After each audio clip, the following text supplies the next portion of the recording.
Hey, it's Guido. Welcome back to Tactics Talk. Thanks for tuning in and supporting the channel.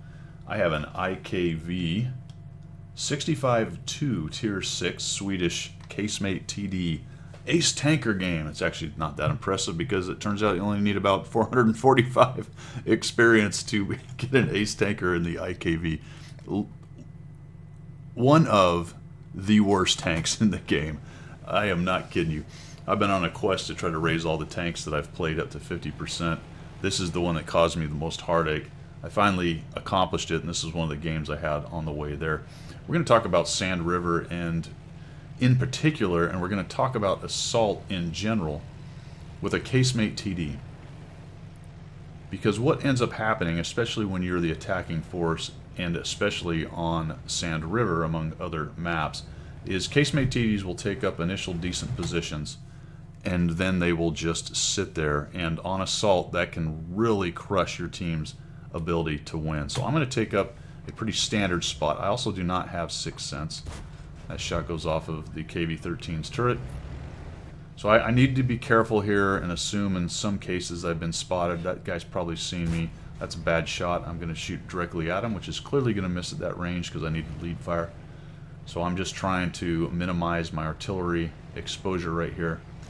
But I've taken up a pretty decent Casemate TD spot. This is a spot that a lot of people go to, and it does have some good capability to shoot right there on that ramp and to shoot over on the ramp to the right if they pop up over here. So you can fire here and you can fire here, which is fine as long as the enemy is availing the shots to you.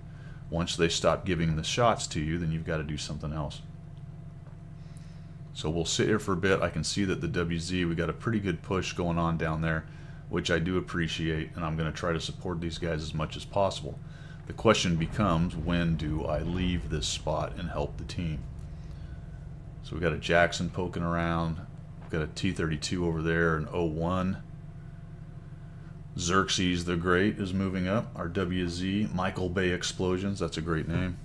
And a whole stack over on the east side on the far ramp over there. So we're dealing with these tanks that are poking and prodding. I thought I might get the Jackson. He popped up and got hammered, so he says, nope, no thank you, and goes back downhill. Got to shift a little bit here. One of the nice things about this tank is it has pretty good azimuth on its gun.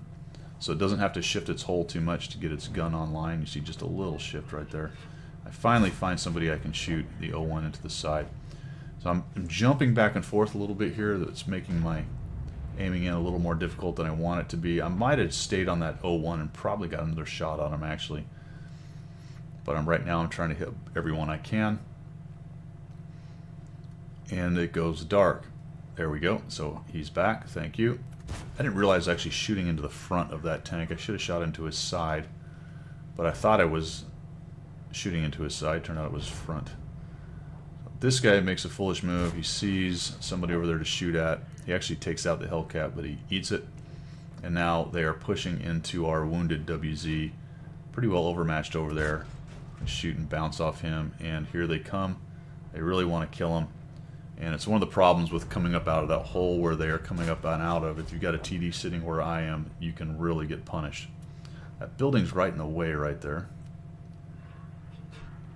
Another shot into the T-32. He gets tracked. Fantastic. And I shoot into his tracks. Unfortunately, I'm shooting heat right now into the side of tanks where the tracks are. That's not the best idea. I'm trying to drop it onto his hull. Actually tracks him. That's fine for now. Come back over to him. See if we can't take him out. That's what I was trying to do before. Send that heat shot right down there onto what is essentially pretty flat plated armor based on the angle and my height. Another shot into the 01.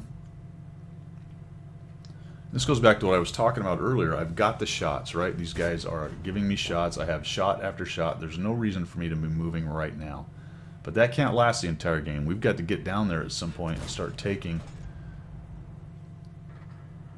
the cap. Now, you see what I did there. I shot into that building, but I shot up high. What I need to do if I want to knock that building down is shoot down low on the building so I can knock more of it down. I get a shot on the side of him. If that building was gone, I'd have a much easier time with this silly super. And he ends up getting tracked. I'll just drop another track on him, just keep him tracked a little longer. And down he goes. And I get on my horse and start moving. So I've been paying attention to what's going on, right? My team is pushed across here. They're all stacked up here. More than likely, nobody else is going to poke up here and let me just shoot at them. All the rest of the targets are down here. I can't even barely draw right now the rest of the targets, let alone see them or spot them. So I've got to get forward. See that 1375? Maybe he's going to be done. Maybe the IS is going to be... Nope. Okay, let's move. I also see the 3601 over on the other side pushing the 3001D, and there's a T25/2 over there as well. So let's come up this way, and unfortunately this Scorpion ends up lighting me, and I'm pretty sure he does, but I think I've got a shot on these guys, and hopefully they're not paying attention.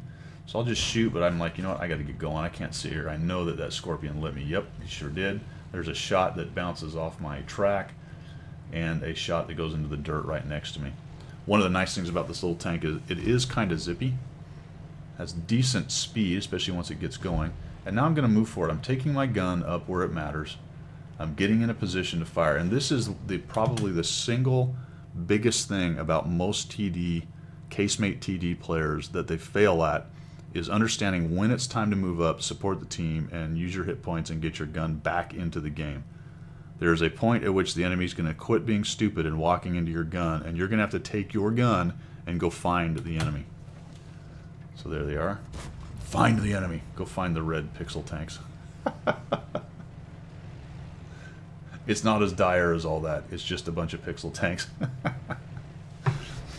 Alright, the Scorpion beats our guy. I probably should have come up and over much sooner. We'll take a shot on him.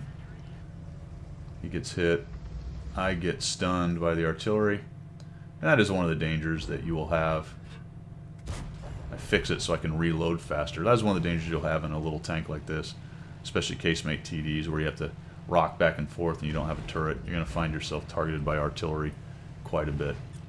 The reason I burned my med kit right there is so that my reload would stop being slow, so I could get a shot on that guy as soon as possible.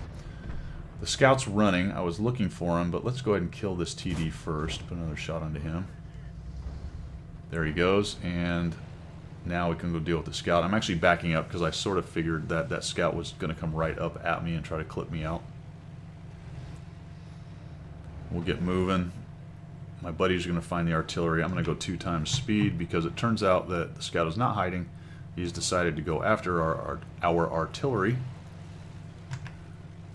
Head up here, and there he is. And he actually gets shotgunned, unfortunately for him. Wham!